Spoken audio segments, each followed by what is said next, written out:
ఇలా కాకుండా యాక్చువల్గా ఈయన ఏంటంటే ఆ చెన్నారావుపేటలో ఉన్నప్పుడే ఇంకెవరో సోని మహేశ్వరియో సోనో ఆ పిల్ల పేరు, ఆమెను ఇంకో పెళ్లి చేసుకున్నాడంట. హైదరాబాద్ వచ్చిన తర్వాత ఈ అమ్మాయి నా వల్ల కాదు నేను అని పుట్టింటికి వెళ్ళిపోయి అక్కడ పంచాయతీ పెట్టింది. పంచాయతీ పెడితే వాళ్ళే సెటిల్ చేసి ఇంకెప్పుడు ఇట్లాంటి పనులు చేయకంటే, సరే నేను ఆ రెండో పెళ్ళావిడిని వదిలేసి ఈవిడితోనే ఉంటా, 2 పిల్లలు ఉన్నారు జాగ్రత్త అని. వచ్చినప్పటి నుంచి మళ్ళీ గొడవలు. నాకు ఇంకా చెప్పుకోవడానికి ఎవరు లేరు, ఊరుగాను ఊరొచ్చాము, ఏం చేస్తాడో ఏంటో తెలియదు. ఇట్లాంటి క్షోభ అనుభవించింది, చంపేసింది. ఇతని ఇంటికి వచ్చేసరికి 3 అలా వేలాడుతున్నారు, ఏం చేయాలో అర్థం కాల. ఎంత కాదనుకున్నా ఈవిడ చావుకు మాత్రం ఈ ఎత్తనే కారణం. నమస్తే, వెల్కమ్ టు తెలుగు రాజ్యం. నేను మీ సంతోష్. కుకట్పల్లి శ్రవంతి ఆత్మహత్య కేసులో ట్విస్ట్, కీలక విషయాలు వెలుగులోకి వచ్చాయి. ఏంటంటే అది ఆత్మహత్య కాదు, హత్య అంటూ వాళ్ళ బంధువులు అంటున్నారు. ఈ విషయం పైన మాట్లాడడానికి మన ముందున్నారు దాసరి విజ్ఞాన్ గారు. నమస్తే అన్న. శ్రవంతి కేసు ఆత్మహత్య కాదు, హత్య అంటున్నారు వాళ్ళ బంధువులు. అంటే ఏం జరుగుతుంటుంది? ఈయన దగ్గరుండి ఊరేసి చంపాల్సిన అవసరమేం లేదు. ఇతని వల్ల ఆ ఇన్సిడెంట్ జరిగింది కాబట్టి అది హత్యే.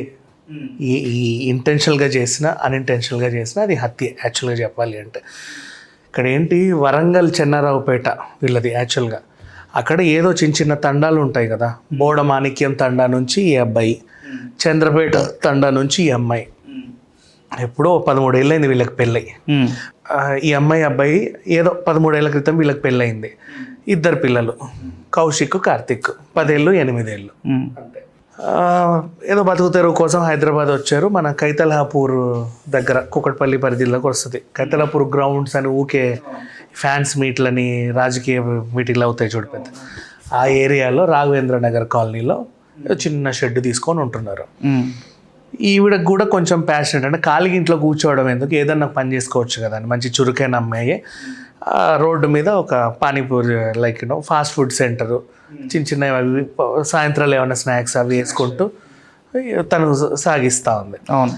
ఇతను కూడా ఒక డ్రైవరు యాజ్ వెల్ యాజ్ ఈ వెల్డింగ్ అట్లాంటి కట్టింగ్ ఈ పనులు ఉంటాయి కదా, అవి కూడా వచ్చు కొంచెం టెక్నికల్గా. అంటే ఏదో ఒకటి చేసుకుంటూ సాయంత్రం 9 వరకు కష్టపడుకుంటూ 2 పిల్లల్ని పెంచుకుంటా కొద్దో గొప్ప రెంట్ కట్టుకుంటూ హ్యాపీగా ఉండాల్సిన జీవితాలు వీళ్ళవి చెప్పాలి అంటే, అంటే ఉన్నలో ఉన్నంత. ఇలా కాకుండా యాక్చువల్గా ఈయన ఏంటంటే ఆ చెన్నారావుపేటలో ఉన్నప్పుడే ఇంకెవరో సోని మహేశ్వరియో సోనో ఆ పిల్ల పేరు, ఆమెను ఇంకో పెళ్లి చేసుకున్నాడంట. ఆ తర్వాత హైదరాబాద్ వచ్చిన తర్వాత ఈ అమ్మాయి నా వల్ల కాదు నేను అని పుట్టింటికి వెళ్ళిపోయి అక్కడ పంచాయతీ పెట్టింది. ఇప్పుడు తండాలలో ఏంటంటే పెద్ద మనుషులు ఉంటారు కదా, వాళ్ళని కూర్చోబెట్టి పంచాయతీ పెడితే వాళ్ళే సెటిల్ చేసి ఇంకెప్పుడు ఇట్లాంటి పనులు చేయకంటే, సరే నేను ఆ రెండో పెళ్ళావిడిని వదిలేసి ఈవిడితోనే ఉంటా, 2 పిల్లలు ఉన్నారు జాగ్రత్త అని పంపారు. మళ్ళీ వచ్చినప్పటి నుంచి మళ్ళీ గొడవలు. నీ వల్ల నాకు అట్లా అయిపోయింది, నీ వల్ల నాకు ఇలా అయిపోయింది, ఇలా అయిపోయింది, ఇలా అయిపోయింది. ఎట్లాంటి గొడవలు అంటే వీళ్ళకి వచ్చేవి యాక్చువల్గా, వీళ్ళది ఏంటంటే 4 వేలు చేతి నుంచి నోటి వరకే ఉంటుంది జీవితం.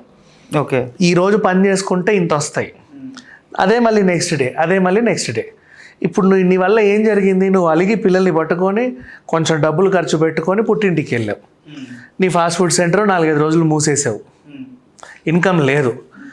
నేను ఈరోజు ఆటో నడిపితేనే మనకు వచ్చేది, పైగా బయట గ్యాస్ కొరత, దొరకట్లా, టైంకి నింపుకోవట్లా, గ్యాస్ దగ్గరికి వెళ్ళినా ఇంత వెయిటింగ్, రోజుకు 10 ట్రిప్పులు కూడా కాదు కదా, 5-6 ట్రిప్పులు కూడా వేయలేకపోతున్నా.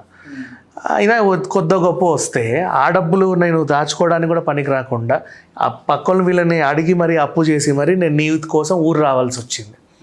ఇక్కడ 4 రోజులు ఉన్నాం, పంచాయతీ తేలింది, సరే మళ్ళీ మన ఖర్చులు పెట్టుకొని మళ్ళీ పిల్ల జల్లతో వచ్చాం. ఇప్పటికిప్పుడు ఎంత కాదనుకున్నా ఒక 5-10 వేలు ఖర్చు అయిపోయింది. నీ వల్లే మొత్తం, మళ్ళీ ఇదంతా ఎప్పుడు రికవర్ అవ్వాలి, ఏమవ్వాలి, ప్రజెంట్ సిచ్యువేషన్లు ఇదేంటి, అర్థం నీ వల్లే, మొత్తం నీ వల్లే.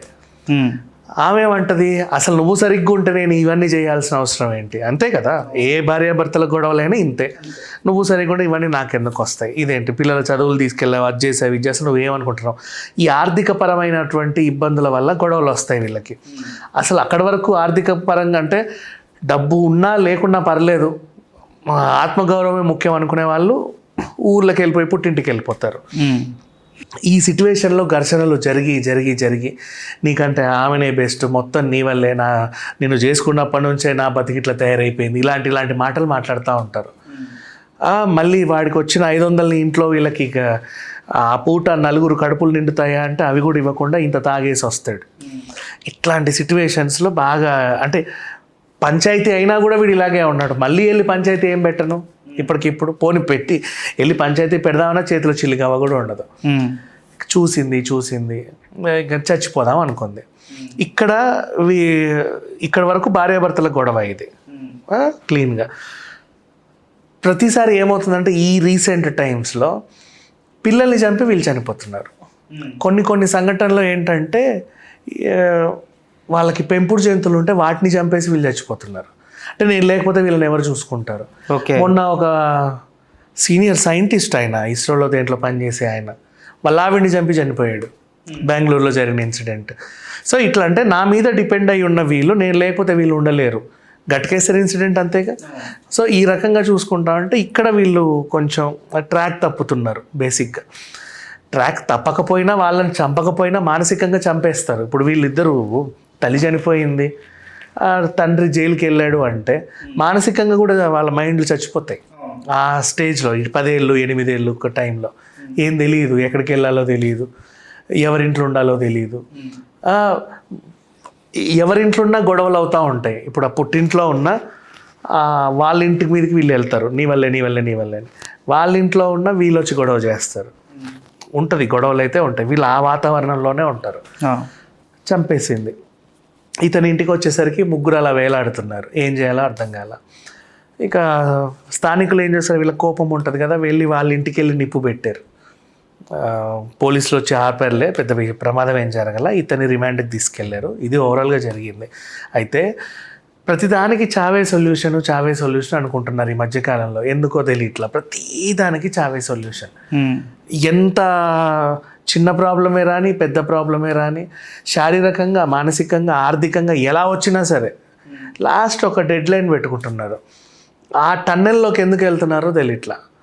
అక్కడ నుంచి బయటికి వస్తే అంటే ఇప్పుడు ఈ అమ్మాయి సమస్య ఏంటంటే ప్రాబ్లం పెద్దలకు చెప్పింది, ప్రాబ్లం ఏంటనేది అత్తింటి వాళ్ళకి పుట్టింటి వాళ్ళకి ధైర్యంగా చెప్పింది. ప్రజెంటేషన్ ఊర్లో కూడా ఇచ్చింది, పంచాయతీలో కూడా పెట్టింది, పోలీస్ స్టేషన్కి ఎక్కింది.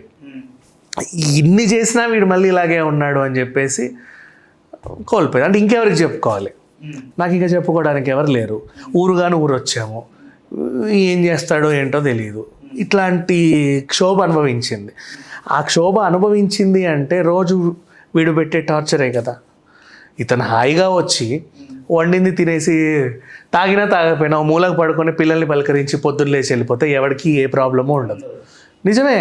ఇట్లా కాకుండా అడ్డమైన సిచ్యువేషన్స్ అన్నీ ఇంటికి తీసుకొచ్చేసి ఎక్కడెక్కడి ఫ్రస్ట్రేషన్ అంతా ఇంట్లో చూపించి, ఆడోళ్ళు అలాగే ఉన్నారు, మగోళ్ళు ఉన్నారు. నేను చెప్పాలి అంటే అక్కడే గొడవలు మొదలవుతాయి, సంఘర్షణలు మొదలవుతాయి. తర్వాత ఏం చేస్తాయి, కాస్త పంచాయతీల వరకు వెళ్తాయి, కోర్టుకు కూడా వెళ్తాయి. కానీ అంతా చేసినా సరే మనుషుల్లో మార్పు రాకపోతే లాస్ట్కి ఇంకెవరికి చెప్పుకోవాలో అర్థం కాక ఇంకో డెసిషన్ తీసుకుంటారు. సో ఈవిడ ఇన్సిడెంట్లో కూడా అదే జరిగింది. ఆ వాయిస్ కాల్స్ అవి ఏవేవో వినిపిస్తున్నారు ప్రజెంట్. అంటే ఈవిడ ఇంకా తవ్వి తీసిన కొద్దీ ఏవేవో వెళ్తూనే ఉన్నాయి. ఎంత కాదనుకున్నా ఈవిడ చావుకు మాత్రం ఈ ఎత్తనే కారణం. అండ్ అంటే నువ్వు మనిషిని చంపాలంటే పొడిచే చంపాల్సిన అవసరం లేదు, ఇలా కూడా చంపొచ్చు. ఇది కూడా హత్య కిందకి, 3 చావులకు కూడా ఇతనే కారణం. హత్య కిందకే కన్సిడర్ చేయొచ్చు అంటారు. 100% 3 చావులకు ఇతనే కారణం. Right, thank you so much. Hello, Telugu రాజ్యం ఛానల్ చూస్తున్నారా? సామాజిక రాజకీయ జీవన చిత్రణే తెలుగు రాజ్యం. అతిశయోక్తులు అసత్యాలు ఉండవు. రాజకీయ కోణం కాదు, ప్రజా కోణమే కొలబద్ద. తెలుగు రాజ్యం వీక్షణ మీ ఉత్తమ అభిరుచికి నిదర్శనం.